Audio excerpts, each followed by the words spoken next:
is Miss Gurdeep Grewal. She is 21 years old, graduated from the London School of Economics. It's the first time doing any public speaking, so I want everyone to cheer, make her feel as comfortable as possible, and she'll be talking about personal creations.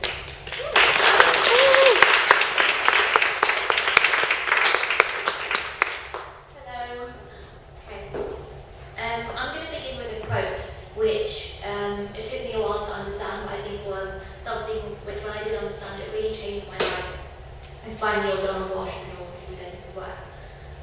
I hope you may learn that life is not a process of discovery, but a process of creation. Seek, therefore, not to determine who you are, but to discover who you would like to be. This is basically what has inspired me to go on to do this speech and a lot of other things in life. I think we become too caught up in ending up becoming a person where we didn't really choose to go down that route. So what I'm going to be talking about today is actively and authentically creating yourself into exactly who it is that you want to be. I'm going to basically share 3 things that I've tried to do in my life to gain a high level of conscious awareness when I go about living, and why I think this has helped me to lead a more fulfilling and happy life. So I'm just going to begin. Number 1, know the significance of your own values. I think you should always be willing to question, but never be willing to surrender what you personally value in life. And I want to touch on this and just expand on this in one separate point. There's something in psychology that they call cognitive dissonance. It's basically a mental state you experience where your actions are uncontradicted or not supported by your value system. So you could be in an unfulfilling relationship that you never find the strength to leave. You could work in a job which you don't agree with ethically. You're basically living a life in contradiction to what you really believe in. So this psychological state causes discomfort, disillusionment, discontentment generally, and it's not sustainable. And I'm sure we've all experienced it in life at some point or the other. So your mind can only react in one of 2 ways. Number 1, you change your value system so that it fits into accordance with your actions. So you're not in a job that you agree with, you just decide that actually I'm quite happy doing this job. Number 2, you change your actions to fit in line with your values. And this is my first point that I'd like to make. It's always better to go for the second option, which will undoubtedly be more difficult but always more rewarding. Number 2, it sounds like I'm copying Tia here because she already spoke about this. But have a very clear and a very personal vision of what success means to you.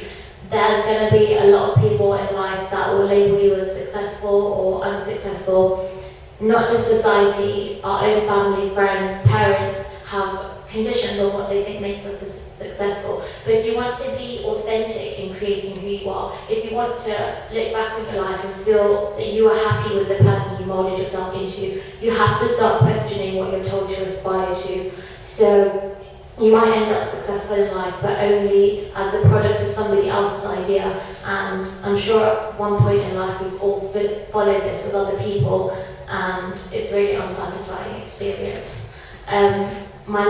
So basically, when you define success, make sure you do it on your own terms. Number 3, and my final point, which is more generic, is that we all seek out inspiration in some field or another. Essentially, when we look for inspiration, we just want to be better, we want to grow. Our comfort zones are a really good indication of how much personal growth we've been willing to do. So my last point is really this. Whenever you want to grow or be better in whatever field it is, you're necessarily going to have to embrace fear. You're never going to experience growth without having enjoyed some fear along the way. If you haven't felt fear, unfortunately you're not growing. You might be moving outwards in your comfort zone, but it's not really very good. So basically, that is my final point. And I have something I wrote down that I would just like to share. Going back to my point of creation, I think there's really 2 mentalities we fit into in life, a victim mentality or a creator mentality. If you're really inspired to grow into whatever field you're interested in, you are either someone that is motivated by growth or you're intimidated by fear. That's the choice that you have to face in life. So if you're inspired to grow and you let fear dictate who you are, you necessarily become a victim. But if you allow yourself to be motivated by growth, you become a creator. So try and make the right choice. Thank you.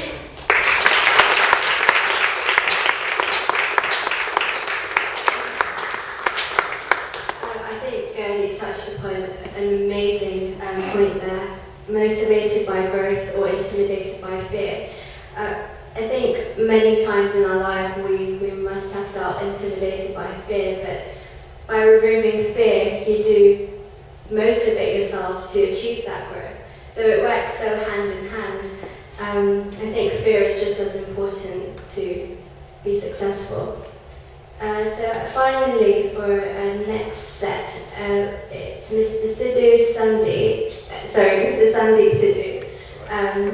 Sandeep's a principal partner at D&M Digital Marketing Agency in London.